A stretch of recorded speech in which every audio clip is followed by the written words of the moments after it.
Liv, good to be with you once again. Should we try like a new intro? Should we Is this mic on? How's that? Tap, tap. No, we could be like, it's we're just warming up. It's Leonie. And Liv. And we're back.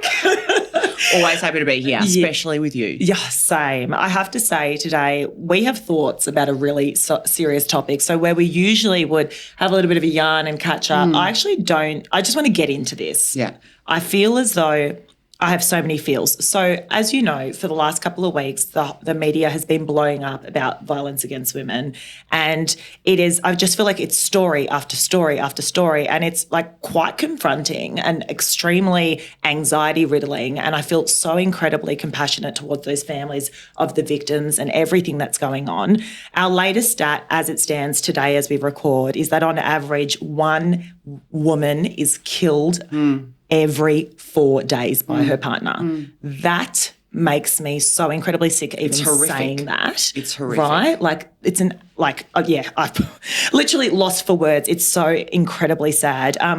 I've been leaning towards, so often we're like, I want the facts. I want as much unbiased information when it comes to this topic because as we know, the media can lean one way or another and catastrophize and things. So give me the facts. And I feel as though, I don't know if you've found Tarang Chula's page on Insta. Yes. Tarang is an amazing advocate, change maker, incredibly intelligent and uses his voice incredibly well for this really important discussion. Oh, absolutely. And sticks to the facts, And so for those listening who don't know Tarang, firstly, I'm going to pop his details in the episode notes because please follow his page if you're wanting more insight about this really important topic, really. But his sister, Nikita, was murdered by her partner after stabbing Nikki at least 35 times with a meat cleaver and essentially, and that was, I feel, a number of years back. And essentially since that horrific moment,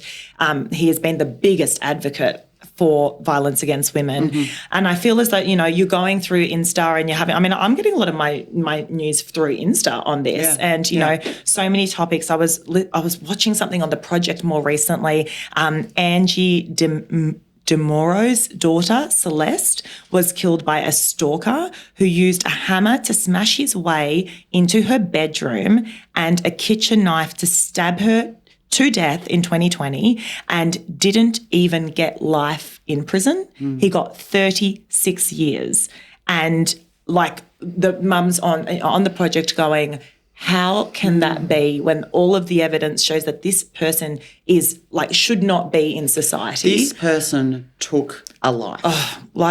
And at what point is that not enough? Yeah. I mean, I think there was the judge saying, without reasonable doubt and using a lot of, legal jargon, but fundamentally are we safe with having people like that back in society? I mean, I don't know. So but doesn't sit well with me. I don't know if you should get a second chance after you kill somebody. That would probably be my personal view. Yeah, I would have thought. Which is where we need to get to in this conversation about really putting, our thoughts and views as strongly as that. Otherwise, we will be in the exact same position in 10 years' time. Yep. These numbers have been as horrific for the last 5, 10, 15, 20, 25, 30 I think back to us at school having self-defense lessons. Yeah. And maybe you would do that in any co-ed environment, but I think you're teaching women and men the fact that that's something that we have to do to protect ourselves. Yeah. I mean, we can get into that a little bit later, but it's just I'm with you on the anxiety, the stress, the worry, what it brings up for you. These are women who are particularly in recent time this year, women who are not safe in their own homes. Yeah. The offenders are typically people known to them. Yeah.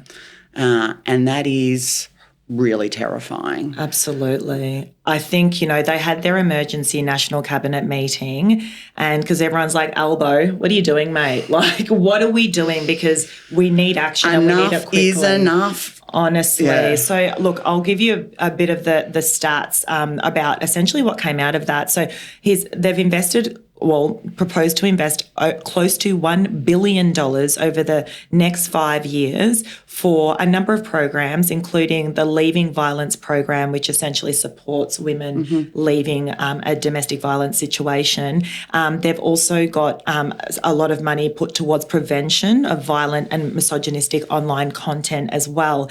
A lot of the backlash has been, well, hold on, we haven't gone far enough around the punishment that should be in place and also the monitoring and management of these things. For example, Angie, whose daughter Celeste was murdered by a stalker, had originally, I think it was Celeste or Andrew, they'd gone to the police station prior and they were told, sorry, not enough evidence, you're not, it's probably, we don't have enough there to really do anything about it, so bye.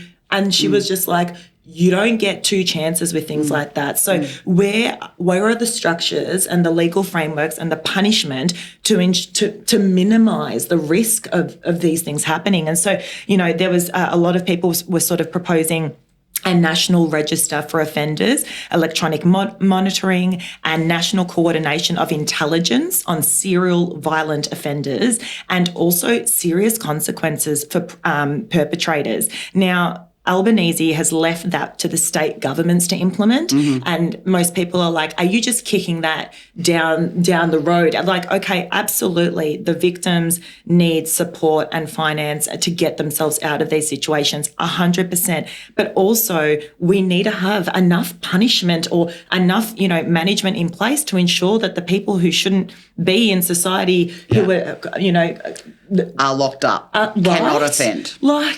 So, I mean, I'm not saying there should be a one-stop, there's one solution to fix everything all at the one time. But that is a missing piece, a really big missing piece, I think, that they're still working towards.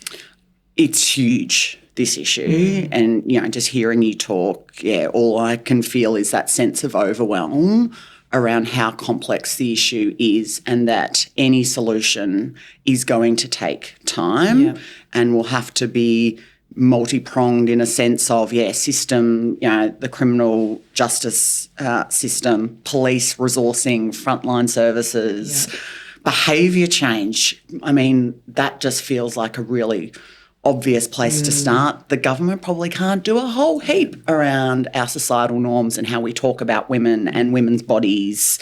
How are we educating our kids? What's happening in the school? We have to look at every single thing, and we need to make sure that this conversation is one that you and I continue to have. I mean, that's been the thing that's been great to see, that everyone, I like to say, is having an allergic reaction to this issue. We have to make sure that we don't diminish our voices on this. People like Tarang, who's been advocating for years and years and years since the death of his sister, he would probably say to us, the problem is as big as it was, in 2015, let alone, 15 years prior to that. And what's changed? How many more women have to die before we do something else? So, it's pleasing that the government has responded to these rallies and the cry from women and men. There is a lot of great men who are finally putting their voice to this.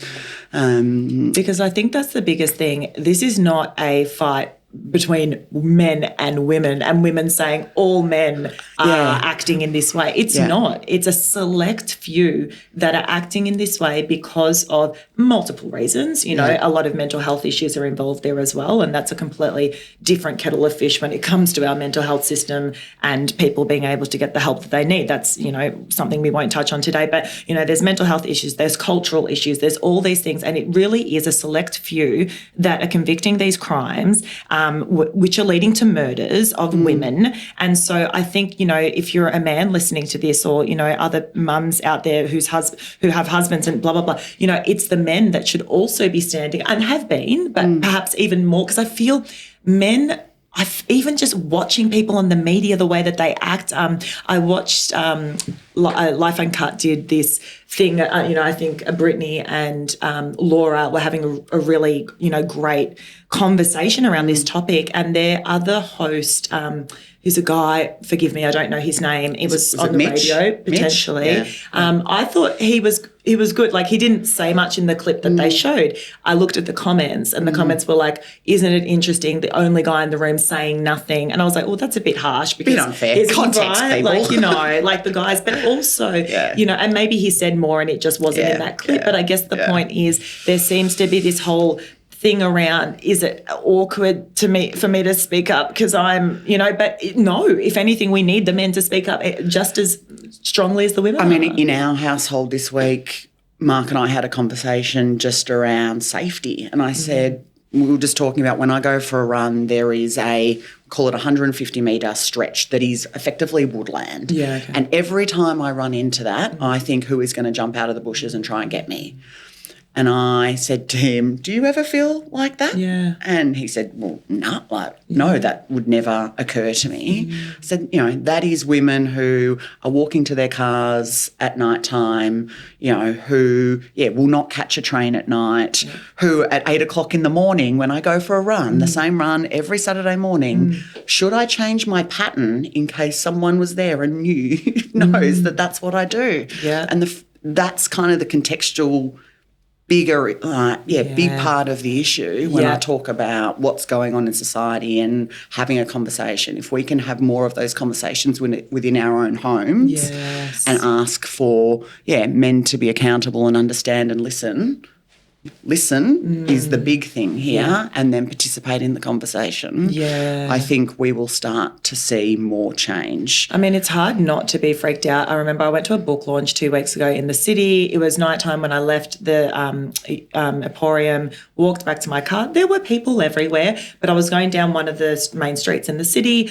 Like, a guy's walking towards me. It could have been a guy, a girl, whatever, but in this case, I guess it was this guy walking towards me, and he reached his hand into his pocket and then he pulled it back out, and for some reason I kind of flinched because now I'm like on guard. I'm like, what are you getting in your pocket? Like, I'm just on guard, on edge, and ordinarily I would have just not even thought twice about it, but because there's so much in the media now, and even little things like I'm in a shopping centre and I'm like, imagine, what would happen? Where would I go if there was I don't know, sometimes your brain can go to really funny places because you're a little bit more on alert given what has been happening to so many people across Australia. The bad things are happening to women like you and I, right? Yeah. There is a lot that has happened where you can, put yourself in that situation, in that place. Yes. And enough's enough because, they are real women, they are sisters, they are mothers, they are partners,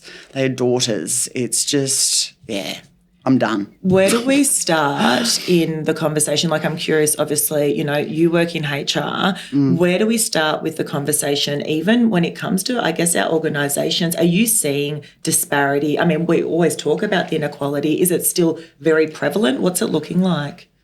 Workplaces in Australia, still have too much inequality, particularly at a leadership level, in that, there are just more men in senior leadership roles. So there are a lot of initiatives that Australian businesses, private and public, that, are trying to do more. We talk about something called gender equality indicators, which is the Workplace Gender Equality Agency have put forward, which address inappropriate behaviour, number one. Pay gap is a big one. Men are still paid more than women, and we need to do more in that space to make sure that any inequality is reduced.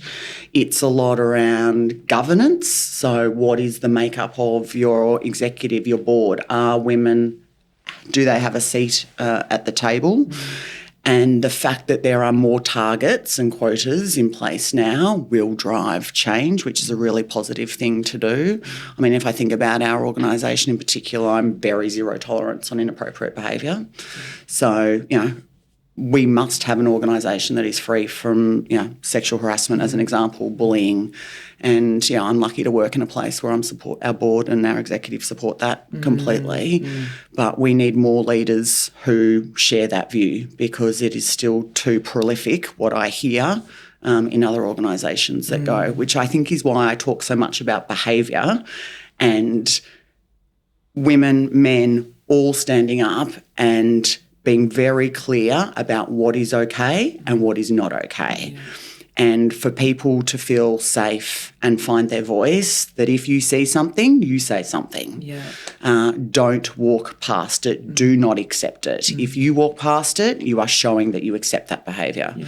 That's something that we talk about a lot in our organisation, and I know more and more are starting to do that too. What would you say to those people who sort of sit there going, okay, yeah, but it's also about putting the right people in the right roles? So, you know, we've got a candidate for our board, for example. We've got targets, but like, hold on, we've found, 5 really great males who would fit so well into the board based on all of their levels of expertise and experience.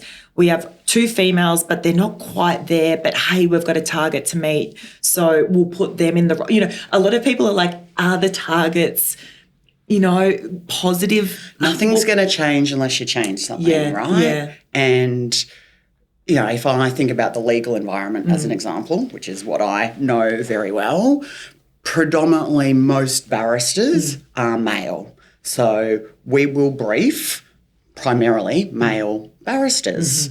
The women will never learn, develop, if we don't give them an opportunity and brief them. They never get ahead. Women will never get ahead. You apply that concept across boards, across roles. So you must make sure that you have, equitable recruitment practices, and more than anything, that you're just alert to your bias, right? My personal belief is, yes, the right person for the right job. I believe very strongly in a meritocracy, and had we had this conversation 5 years ago, I was strongly against quotas, targets, based on my meritocracy view, but we're not moving the needle quick enough if we don't have targets, right? You're not allowing people into the conversation. It's also forcing organisations to do more.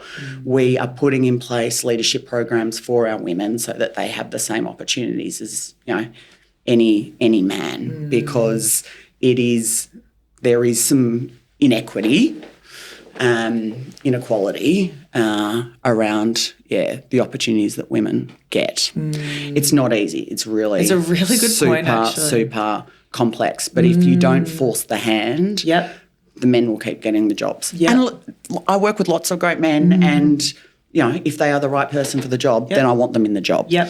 But you just have to have your eyes open and making sure that, if you're looking at that, making sure that it's a gender balanced shortlist if you can. 5 men, 5 women, ideally. Okay.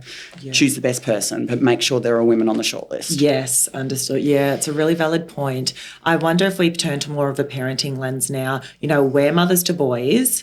Given the climate, given what we've been speaking about, what do you think you'll do, I don't want to say differently, but maybe more of, to ensure that we teach our boys that everyone is equal?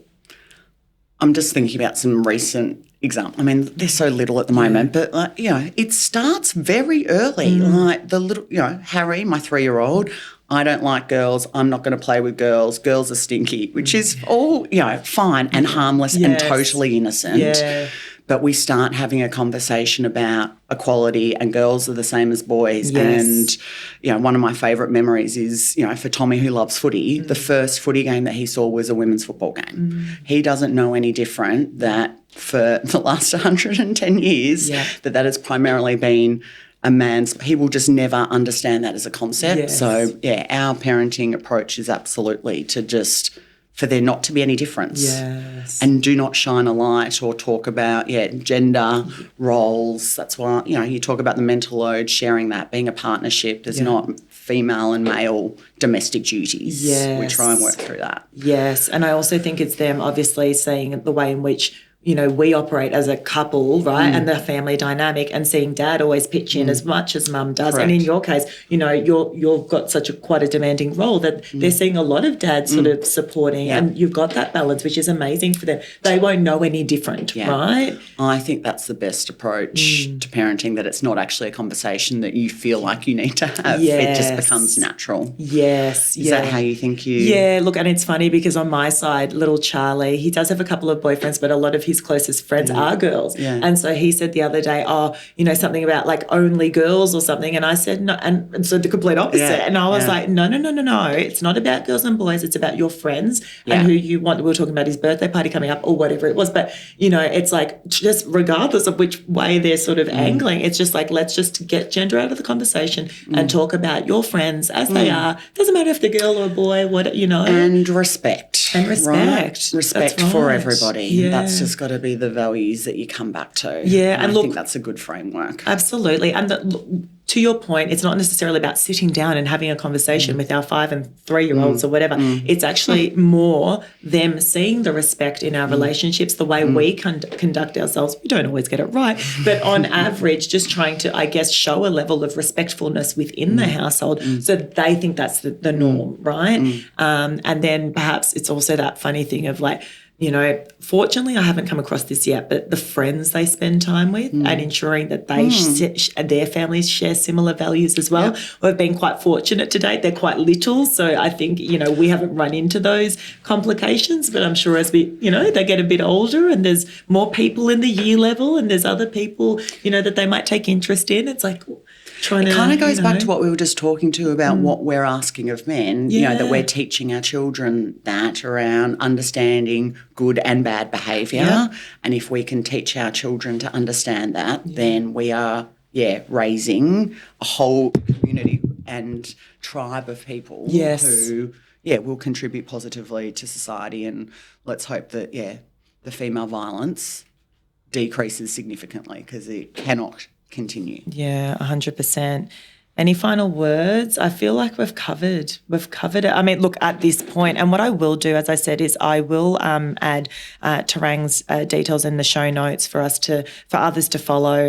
Look, I hope the next time we're talking about it, it's more of a positive story. We just have to keep talking about it. I think that's got to be Yeah. the commitment that maybe we come back to it every so often about what has changed. Yeah. And if we're all talking about it together collectively and, continue to support, the advocates who have been doing such a fantastic job without a ton of help, really, or funding. Yes. Then, let's all just pitch in. It'll make change. Absolutely. All right, Liv, we'll leave it there. I'll see you next time. See you.